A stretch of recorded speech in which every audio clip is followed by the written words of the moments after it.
antes que me olvide. Repito entonces porque no sé cómo se cortó exactamente.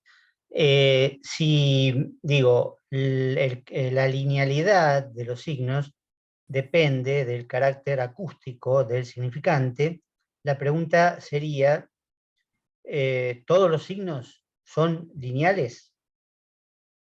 ¿Cómo podrían inferir la respuesta? Por supuesto que 50 y 50, no pueden decir que sí o que no, pero la cuestión es fundamentarlo. ¿Todo tipo de signos son lineales? ¿Serían lineales? No, muy bien. ¿Por qué?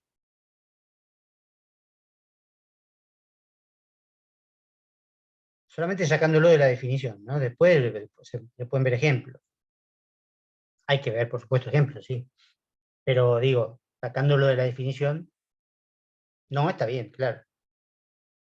No todos los signos son lineales. ¿Por qué?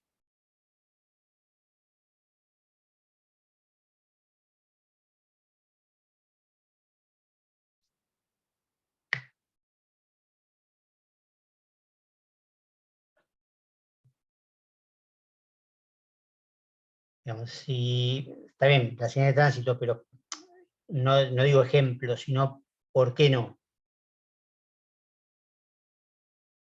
¿Por qué no serían lineales?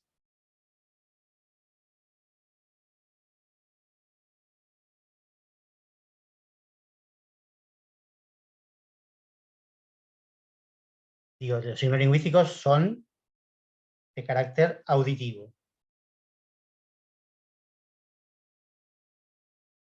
Todos los signos, otros signos, ¿sí? No tienen por qué ser de carácter auditivo.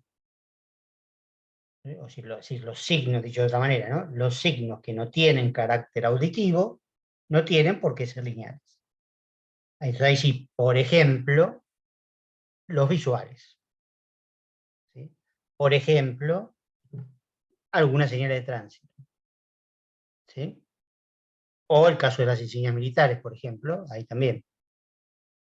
Y en un caso donde, al ser visuales, ¿sí? Se pueden combinar y entonces, bueno, no son lineales. Pueden llegar a ser lineales también los signos visuales, pero no obligatoriamente. Pero los signos auditivos sí. ¿Sí? Entonces, si el ejemplo era que no puedo decir dos palabras al mismo tiempo, bueno, por ejemplo, puedo hacer varios gestos al mismo tiempo. ¿Sí? Puedo hacer un gesto con una mano, otro gesto con otro al mismo tiempo, o con la cara un gesto, con una mano otro gesto, con el cuerpo otro gesto, etc. Y entonces estoy transmitiendo un mensaje complejo, es decir, varios signos al mismo tiempo, ¿sí? Con sus significantes y sus significados. ¿Sí? Los significantes, bueno, será en cada caso uno, y el significado incluso hasta puede ser contradictorio. ¿Sí? Entonces acá vemos que no se da esta extensión de la linealidad hacia otros signos, por lo menos de manera obligatoria, ¿sí? Para Saussure. Y en realidad es lógico que sea así. Si uno ve, por ejemplo, en el caso de una película, ¿no? Si uno toma una escena o una toma o cualquier unidad, ¿no? Que uno tome de una película, bueno, tiene un montón de signos al mismo tiempo. O un cuadro, ¿no? Un cuadro tiene un montón de signos al mismo tiempo. Hay que ver después cuáles son los significantes, cuáles son los significados, por supuesto mucho más complejo, pero sí sabemos que son simultáneos, ¿no? Son simultáneos. Podría ser lineal la forma en que los veo, porque por ahí empiezo por arriba y termino por abajo, y es como una línea, pero en realidad no es obligatorio que lo haga así. Y de hecho, muchas veces siento la simultaneidad de los significados. ¿Sí? De dos, tres, cuatro, cinco significados, depende. Significante, pero también, por supuesto, ¿no? Significante y significado.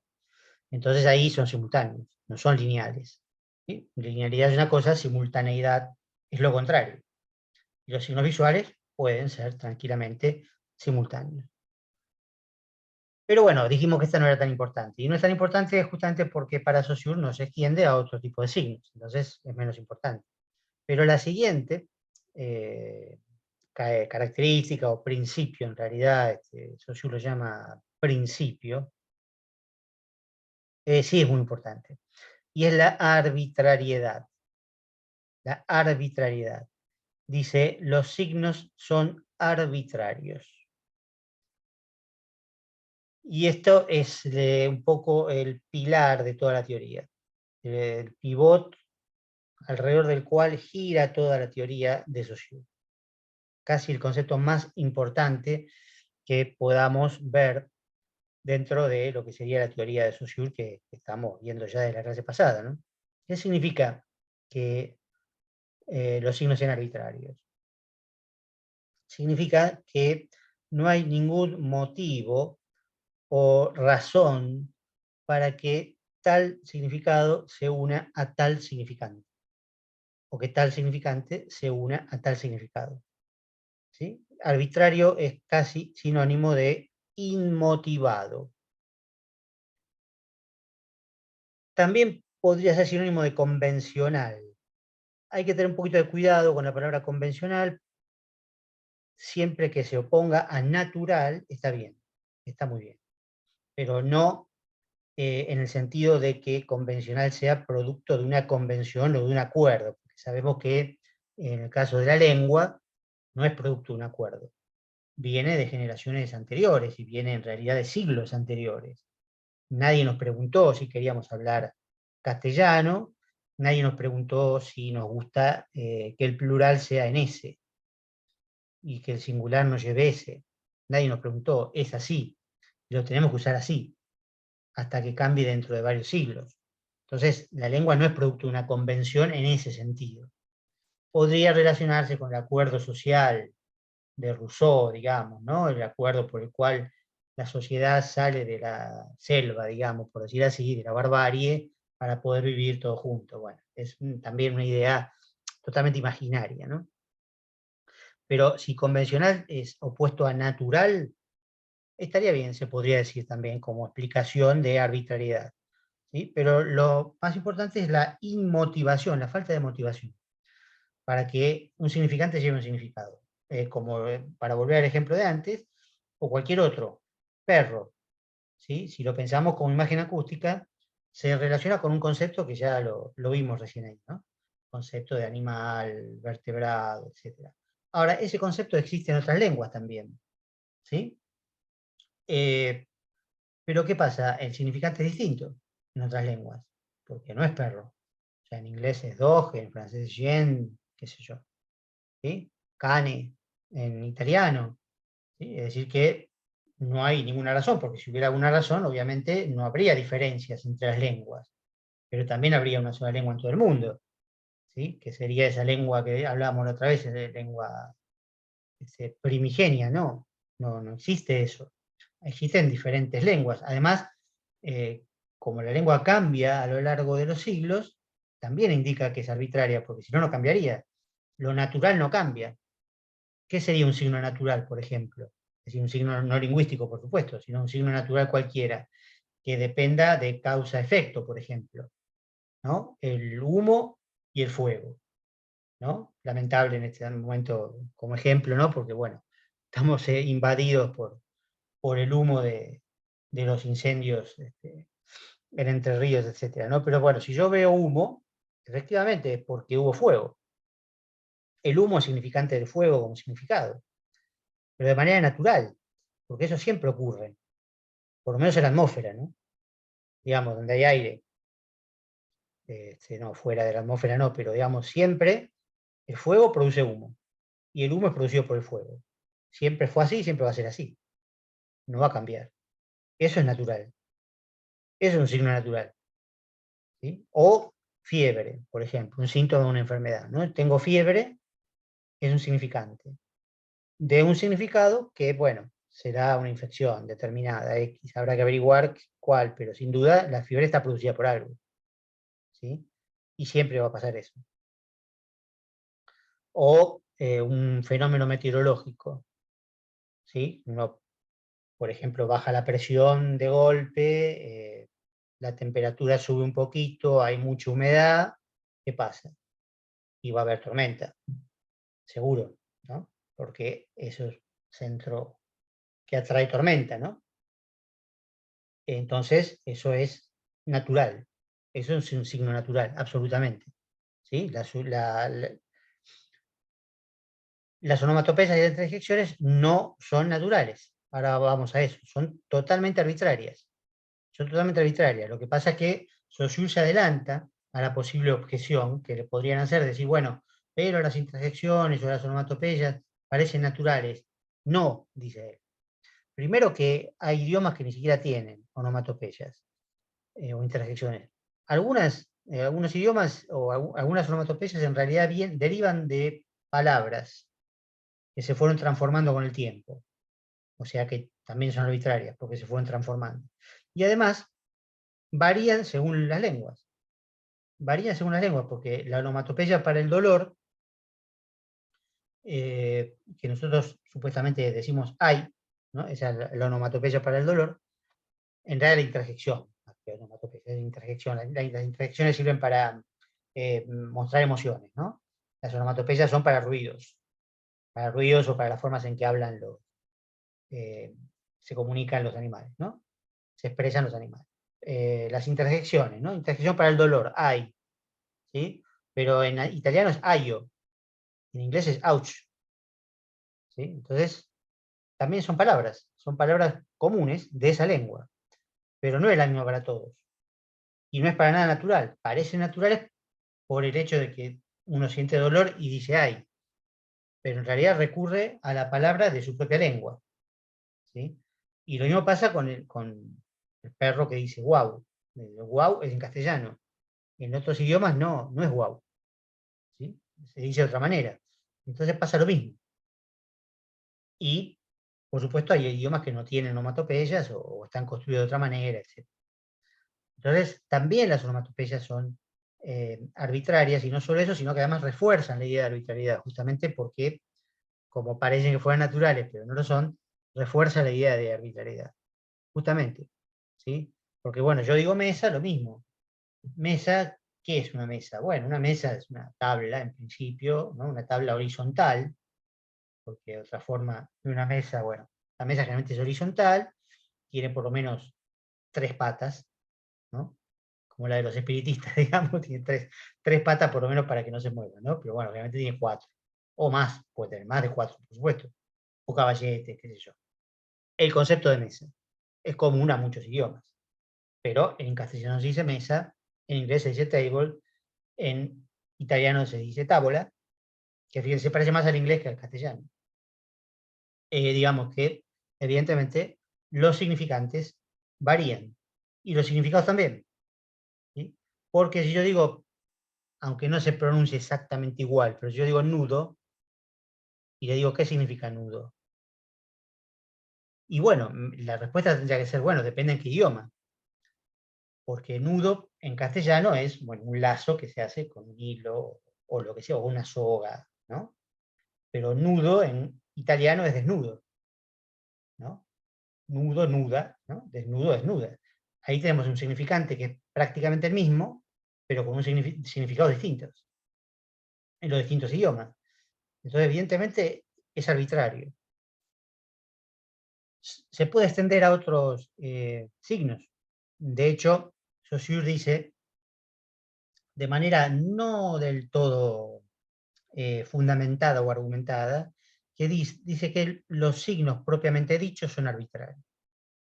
Y por eso dio cuidadosamente esos ejemplos, porque los ejemplos que él dio son arbitrarios. Todos son arbitrarios. ¿Sí? Y el que nosotros agregamos también, el semáforo, ¿no? El semáforo. Entonces, rojo, amarillo, verde. Podrían ser otros colores.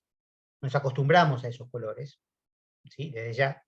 Y bueno, después podemos establecer ciertas relaciones simbólicas entre el rojo y el peligro, o entre el verde y la falta de peligro. Pero digamos que es una relación simbólica medio eh, tirada de los pelos, porque el rojo puede significar muchas cosas. El rojo significa que hay que detenerse, efectivamente, en el semáforo. Pero si yo tomo camisetas de fútbol, el rojo, bueno, en principio significa, no sé, Independiente o Argentino Junior. Acá, ¿no? En otros países puede significar otra cosa. ¿Sí? Si tomo banderas políticas, o banderas de países, también significa otra cosa, ¿no? Banderas políticas, el rojo significa generalmente socialismo, comunismo. Bueno, en países tienen algunas banderas rojas, o una parte roja también puede tener un significado determinado que no tiene nada que ver con detenerse, obviamente, ni con comunismo, ¿sí? O sí, puede tener una parte, ¿sí? O la pasión podría significar en otro contexto, efectivamente, y en contextos, por ejemplo, artísticos puede significar también muchas cosas distintas, ¿sí? Pero siempre porque es arbitrario, porque si no fuera arbitrario significaría una sola cosa, ¿sí? Incluso puede no significar nada, porque yo no puedo poner una remera roja o una chomba roja porque es la única que tengo, digamos, es la que tengo limpia y salgo con la chomba roja porque es la que tengo limpia, o una camisa roja y no significa nada, no tiene ningún significado, en absoluto, ¿sí? Entonces, esto nos lleva a otra cosa que ahora vamos a ver. Pero quiero redondear un poquito el tema de la arbitrariedad e insistir en esta cualidad de falta de motivación, ¿sí? Falta de lógica. El significante está unido al significado porque sí, de hecho, ¿sí? De facto, es así. No se los puede dividir, en principio. Hay que resignarse, por decirlo así, a que existen de tal manera. Cambiarán en el futuro, sí, por supuesto. Y justamente tiende a cambiar porque, como ese lazo es arbitrario, es decir, es débil, bueno, alguna vez va a cambiar, como ya cambió, ¿sí? Porque, digamos, perro viene justamente de otra palabra que no, en realidad no es latina, pero bueno, viene de otra palabra, de otra lengua, bueno, y usamos perro. Mesa viene de mensa, en latín, y alguna vez cambiará completamente, ¿sí? Pero por ahora existe así, digamos. Es arbitrario que la S signifique plural, o que la falta de S signifique singular. De hecho, es arbitrario que exista singular y plural también, que es propio del castellano y otros idiomas, pero hay otros idiomas que tienen varios números. Tienen dual, tienen trial, tienen cuatrial, ¿no? Es decir, que para distintos números tienen distintas terminaciones, ¿no? El griego clásico tenía dual. Yo decía, mis ojos lo tenía que decir dual, en dual. Así digo, los ojos, en general sí es plural, pero en castellano el plural es más de uno, cuando en el idioma dual el plural es más de dos, porque hay singular, dual y plural. Y así con todos. Y esa división es totalmente arbitraria. Viene de otra época y seguirá siendo así. O puede perder el dual. No sé si el griego moderno sigue manteniendo el dual. Probablemente no. Probablemente se haya perdido. Lo mismo pasa con los géneros, ¿no? Que ahora se habla tanto de los géneros. Que la A signifique femenino y la O signifique masculino, es en principio una convención, en este sentido de arbitrariedad, podría ser al revés, tranquilamente, ¿sí? Pero no lo es así, ¿sí? Y entonces, bueno, sí, se puede agregar otro género, sí, sin duda, se puede hablar con otro género, desde ya.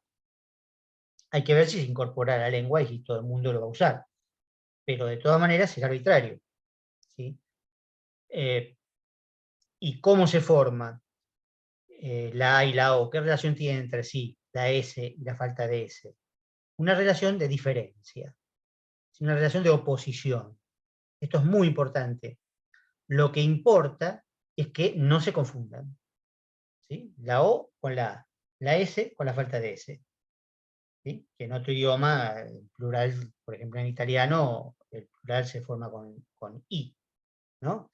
Amore, singular, amori, plural, ¿sí? Es la misma raíz, pero cambia la terminación. No se agrega S. En inglés sí, por ejemplo, se agrega S, pero solamente en algunas palabras, no en la misma palabra que en castellano. Todo eso es arbitrario, ¿sí? Todo eso es arbitrario. Pero por supuesto, el hablante lo conoce y lo utiliza de esa manera. Y cuando uno tiene que aprenderlo, lo aprende de esa manera, ¿sí? Entonces, bueno, es arbitrario, pero por otro lado es necesario para comunicarse. Hay una necesidad, pero esa necesidad no es natural, ¿sí? A eso se refiere Saussure, ¿no? Y por eso insisto con lo de convencional, en todo caso, como opuesto a natural. Eso puede ser. Pero lo fundamental es que son signos inmotivados. En algunos casos artificiales también. No la lengua, ahí ya la lengua, decir que la lengua es artificial también puede llevar a confusión, ¿no? La idea de que si es un artificio en el sentido de que también alguien la haya creado, o que esté librada al arbitrio del hablante por la palabra arbitrariedad. Es decir, todas las palabras siempre tienen una trampa. No es tan claro la cosa, ¿no? Pero no significa el arbitrio de alguien, no, arbitrariedad significa falta de motivación. ¿Sí? Para que el significante se una al significante, a ese en particular. Podría haber sido distinto. Fue distinto y será distinto. Y es distinto también en otros idiomas. Pero existe. Existe con la fuerza de una regla, ¿no? De una ley en ese sentido, ¿no? Ley en el sentido de norma, de regla, que hay que cumplir, porque de lo contrario es imposible comunicarse. Por lo menos los hablantes de la misma lengua, por supuesto, ¿no? Por eso no podemos comunicarnos con otros hablantes de otras lenguas, hasta que no aprendamos las imágenes acústicas correspondientes con sus conceptos correspondientes, que pueden ser parecidos o no, pero generalmente son muy distintos. Es decir, las combinaciones son muy grandes y uno encuentra lenguas que a lo mejor son más parecidas a la nuestra y otras que son totalmente distintas, ¿no? Hay lenguas más fáciles de aprender y otras mucho más difíciles de aprender, ¿sí? A veces hay cierta relación con la familia de la cual provienen, pero no siempre es así, porque individualmente puede haber muchas variantes en eso, ¿no? Por razones psicológicas. En general, bueno, estadísticamente se puede comprobar que es más fácil aprender italiano que chino, para nosotros, sin duda. En cambio, para un japonés es más fácil aprender chino que aprender italiano. Esto es lógico, ¿sí? Estadísticamente se da, pero puede ser que individualmente no se dé por razones X, no tiene importancia. La cuestión es que son distintas.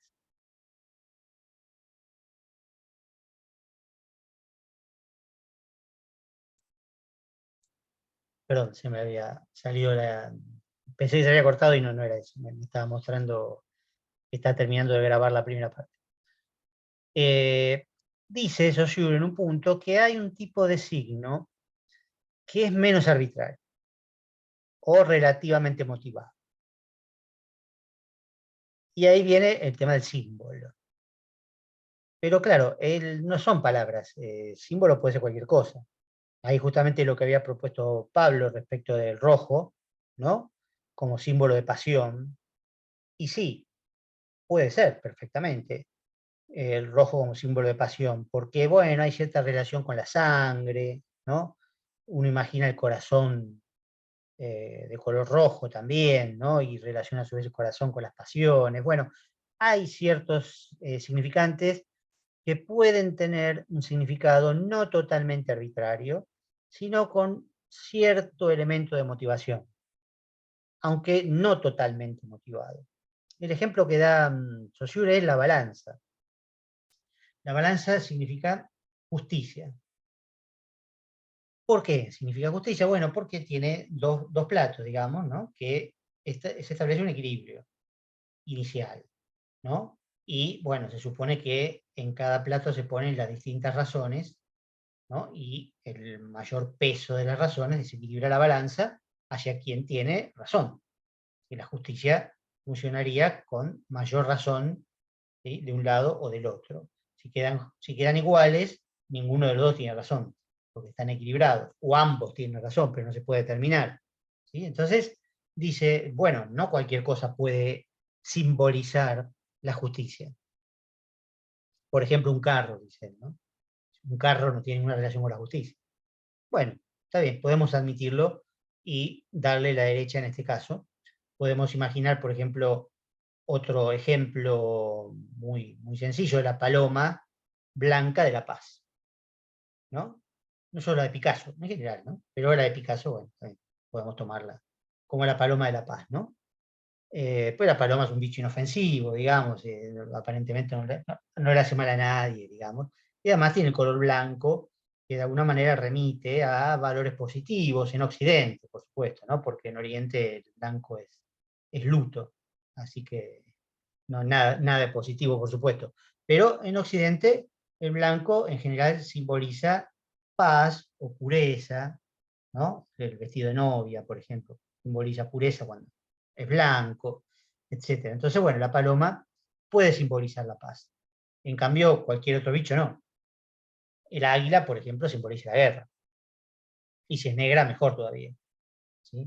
O un cuervo, bueno, un cuervo no puede simbolizar la paz, también porque es negro, entonces tiene un montón de connotaciones de, no sé, de miedo, de terror, qué sé yo, de agresividad. Pero el águila, sin duda, simboliza la guerra, ¿no? Porque es feroz, porque ¿no? Es una ave carroñera, etc. El cuervo también, entonces, bueno, eso hay una cierta relación, entonces hay cierta motivación, dice Saussure. Es verdad, hay cierta motivación. Pero, como no es universal, tampoco, ¿sí? Es decir, no es una motivación absoluta, él dice, bueno, es una motivación relativa, son signos menos arbitrarios. Pero a él le interesan básicamente los signos arbitrarios. Por eso, decíamos, las insignias militares son estrellitas o redondelitos, o cuadraditos, o florcita, podría ser cualquier cosa. No, no hay una relación. Sí, sí, ¿me querías preguntar algo? No, no te escucho. Estás muteada todavía. Ahora sí, perdón, sí, estaba muteada, perdón. Mi duda es entonces, ¿los símbolos también son arbitrarios o no? Sí, ¿O sí. pueden ser o no arbitrarios? No, no, no. Son arbitrarios. Los símbolos como diferencia, No, no, son arbitrarios, pero menos, dice Saussure. Menos pero arbitrarios. menos. Menos que las palabras, por ejemplo, que los signos lingüísticos. O que los signos propiamente dichos según su gusto. O también dice relativamente motivados. Es decir, no absolutamente motivados, porque absolutamente motivados serían los signos naturales, por ejemplo. Entonces él dice relativamente motivados. Y esto lo vemos Perfecto. en que no son universales. ¿Sí? En que para un chino, bueno, no puede decirle que un vestido blanco significa la pureza, porque para él es luto, para nosotros el negro es luto, pero para ellos el blanco es luto. Entonces, evidentemente, el simbolismo es totalmente Ya distinto. tiene cierta arbitrariedad.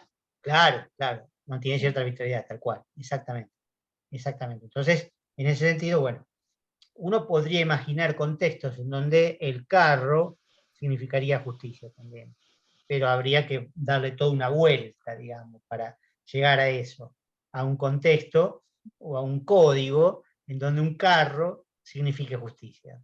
Bueno, ahí ya sería muy complicado. Pero evidentemente la balanza tiene una razón para que sea menos arbitraria. En cambio, la palabra justicia es totalmente arbitraria.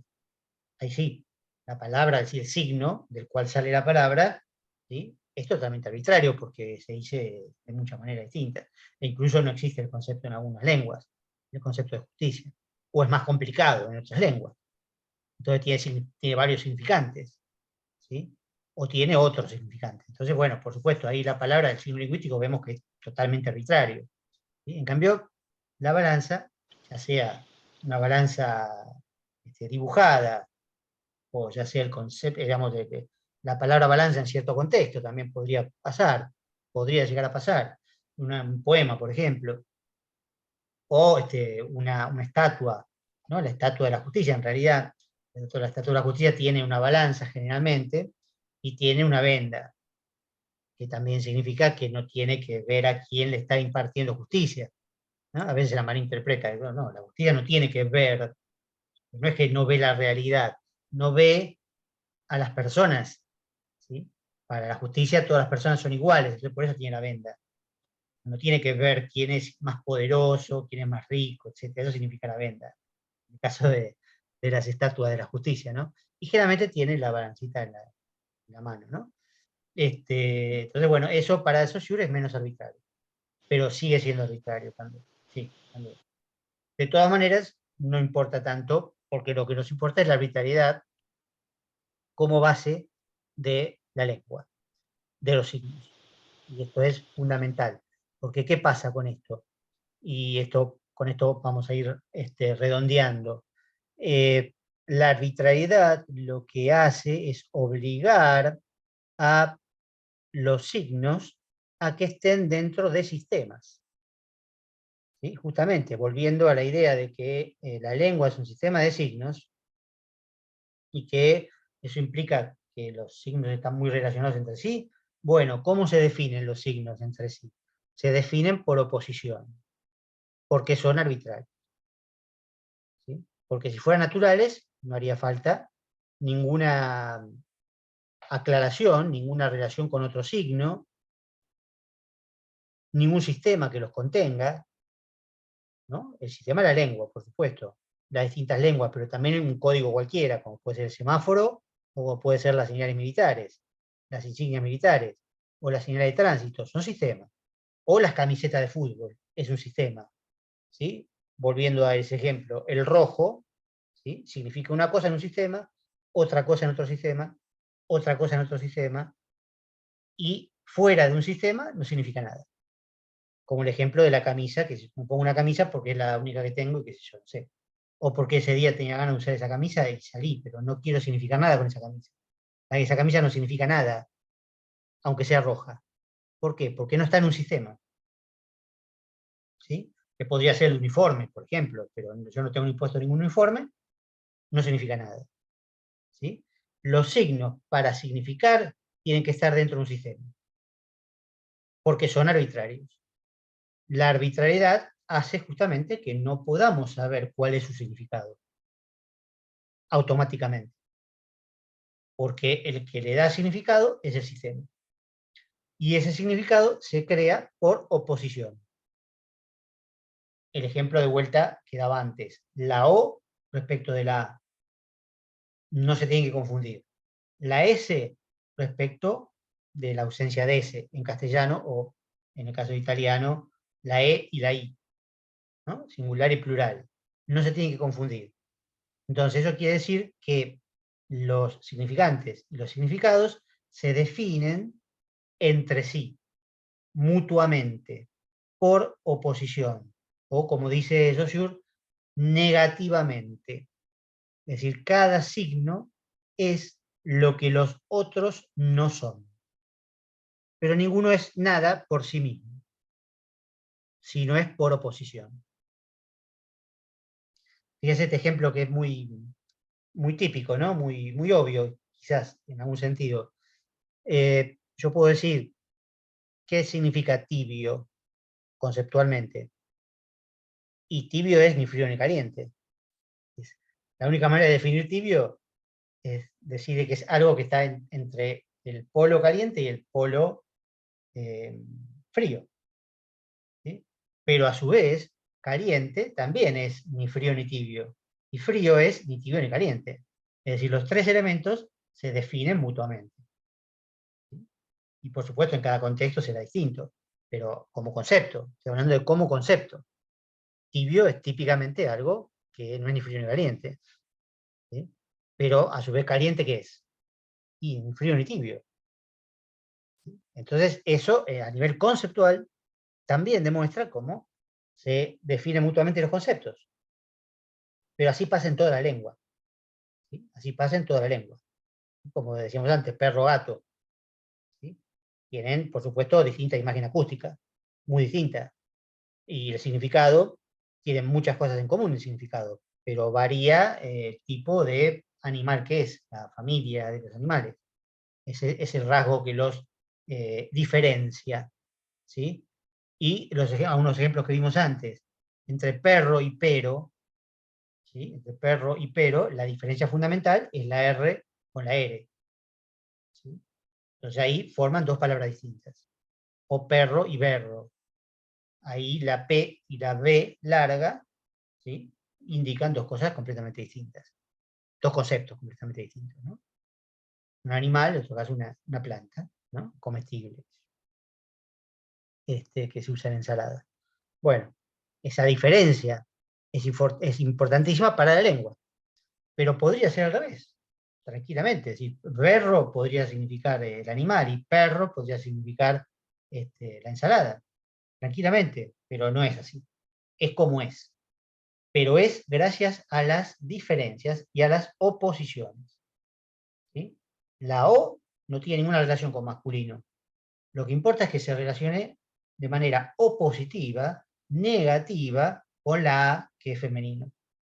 Y ahora con la E, digamos que sería no binario o inclusivo absoluto, ¿no? Entonces ahí habría tres posibilidades. Pero mientras, para simplificar, decimos O y A, justamente. Si queremos diferenciar, necesitamos otra. Justamente ese es el problema. Como no hay, se intercala la E o la I en algunos casos. Entonces, claro, por supuesto, porque tiene que diferenciarse las otras dos. En el caso del semáforo pasa lo mismo. Imagínense que el semáforo tuviera las tres luces iguales.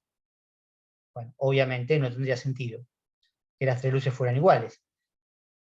Tampoco tiene demasiado sentido que sea amarilla la del medio, ni roja, ni verde. Podrían ser otros colores, como dije antes. Podrían ser otros colores. De hecho, no es universal el semáforo.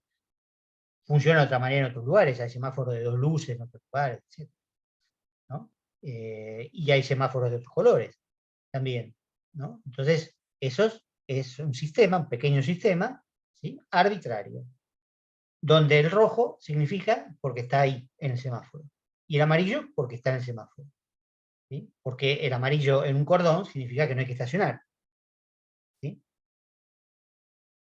Sí, completamente distinto, y es el mismo color, también dentro de la señal de tránsito. O sea, la señal de tránsito en su conjunto hay que ver si se puede considerar un sistema o no. Esto es muy complejo. No podemos llegar hasta ese punto, hay que ver cómo se definen los sistemas.